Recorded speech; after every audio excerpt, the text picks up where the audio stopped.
All right, so here, my friends, we are in the last stretch of this chapter where we'll be now looking at selling a product or processing it further and looking at the financial impact of that decision.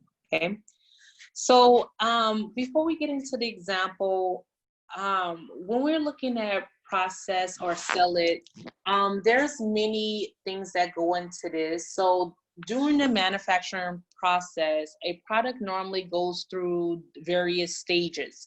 And so sometimes a product can be sold as is, like wholesale, or you can process it even further and then it can be sold like that as well. So a really good example of this is maybe gasoline. So before it's processed further into gasoline, there's this product called kerosene, right? And so usually before it becomes, like I said, before it becomes gasoline, it can be sold wholesale as that, right? And so we're looking at, hey, which one would yield us the most amount of money? If we keep it as like the whole product, or if we kept it at this stage, or if we process it further. That's what we're looking at, okay? So let's take this for example. It says product J19 is produced for $11 per gallon. Product J19 can be sold without additional processing for $18 per gallon. So that's about a $9 profit, right? So you're selling it at $18. It costs you $11 to make. You're making, sorry, I say $9, excuse me. So 18 minus 11 is $7. That is your income from the production of J19.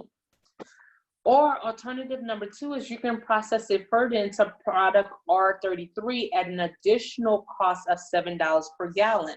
So instead of it costing you $11 to make the product, if you're going to further process it, you're going to have to add $7 to it, which means it's going to cost $18 to make.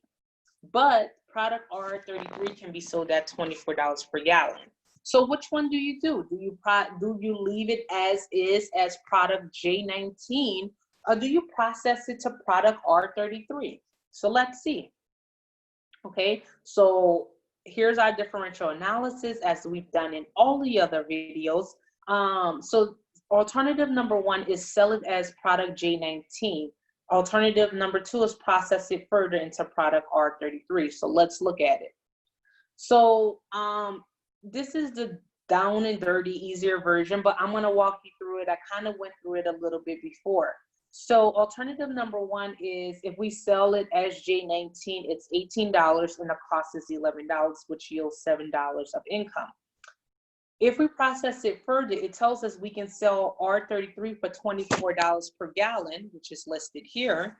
And then the way we get the $18 per unit, again, is it costs us $11 per unit to make J19. An additional 7. So 11 plus 7 equals $18 to process it further into R33. And that's what's here. Okay. So if we process it further, our income is $6. So then again, we do the differential analysis. Let's remind you that it's alternative number two minus alternative number one. Okay. So in looking at both of these scenarios, remember we're trying to maximize income. So in our scenario, it would make more sense to sell product J19 as is, rather than processing it further to R33. Okay.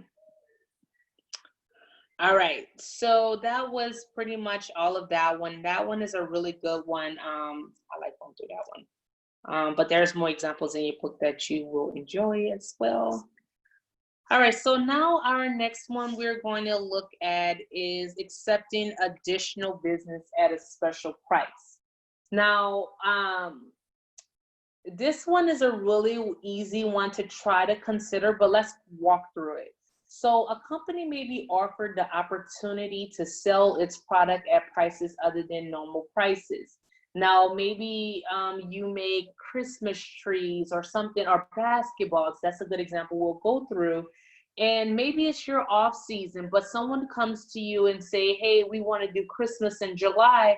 Will you sell your Christmas trees to me for a special price, right? So in that's probably a really good example of accepting business at a special price.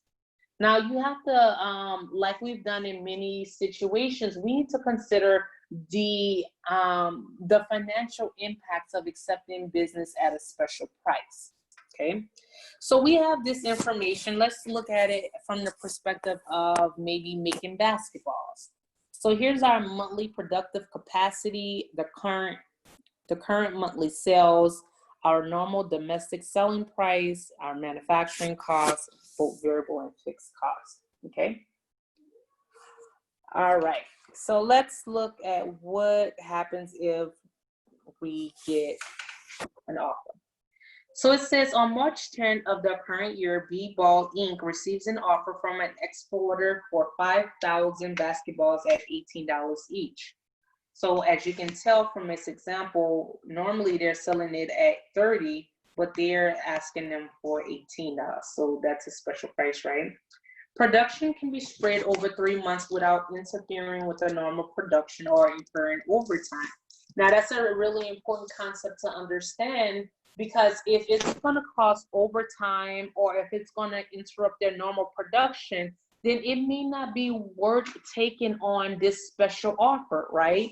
Because then it's going to cause all of your regular costs to start to increase, or you may not be able to reach your normal production capability. So it may not be worth accepting it at this special price.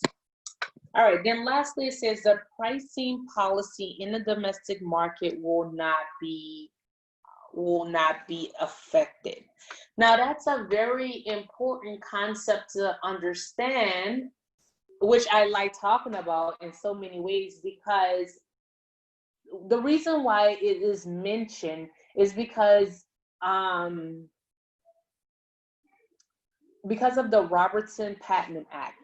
And now this may not be relevant to you or whatever you have, but I like talking about how, the law and economics and all of the things that maybe you study all comes into play. It's just like a meeting of minds in a sense. So the reason why they included the last sentence in this example is the pricing policy in the domestic market will not be affected is because of the Robertson-Patman Act, which prohibits price discrimination within the United States unless price differences can be justified by different costs. And in a nutshell, what was happening way back in the day was you had a lot of countries other than that was coming to the United States, a lot of exporters was coming to the United States and dumping their extra product into the US market, which was making it very difficult for the local producers to make money. So a good example of this is maybe honey, right? Honey is prime example. So honey was being made in other countries for a significant cheaper price. And so all of their excess honey, because, Americans love honey, and there was this huge boom about not using fructose syrup and unnatural sugars, there was a huge boom of honey coming to the United States from other countries, right? And so what was happening was they were dumping it into the US market, which made it very difficult for honey farmers in the domestic market, in the US market, to compete with them. As a result, the farmers was like, hey, it makes no sense. It was driving them out of the market because they couldn't keep up with it. So whereas a bottle of honey costs maybe $20 for a local, well, that's a lot, but anyways, it cost them $20 to make. They were dumping it into the U.S. market for say $5. So at that price, there was no way the U.S. Farmers could keep up with that. So therefore, that's why this law came about, because they was trying to protect the domestic farmers and people so they can make an honest living. All right. So I said all that to say that's why that's very important that you consider that. So let's look at what it means to do the differential analysis on it. So I will tell you, more than likely, you're likely to take on a special offer unless it causes your overtime and everything else to increase. So if we reject the offer in alternative number one, that's the simplest one. It's zero. If you decide not to go with that alternative, there's nothing to consider. It's zero, right? Your revenue is zero, your cost is zero, your income is zero. But if you decide to go to accept the alternative or to accept the offer, the revenue in this example would be $90,000. And the way we come up with that is the 5,000 basketballs at $18 per unit. Now, when looking at the variable manufacturing cost, it's the 5,000 basketballs times the variable cost per unit, which is here. Now, fixed cost is not considered because no matter if you reject the offer or accept the offer, you still have to pay fixed costs no matter what. You're just trying to see how would your, again, variable costs change. And so in this instance, as I mentioned before, most times you will take the, you would accept the alternative, okay? So hopefully that made sense to you guys. And so what I would encourage you guys to do is go through this example. I'm gonna stop the video, but go through this example and see if you can figure out, should this particular company accept that offer or reject the offer for this, this product here. Okay, this one.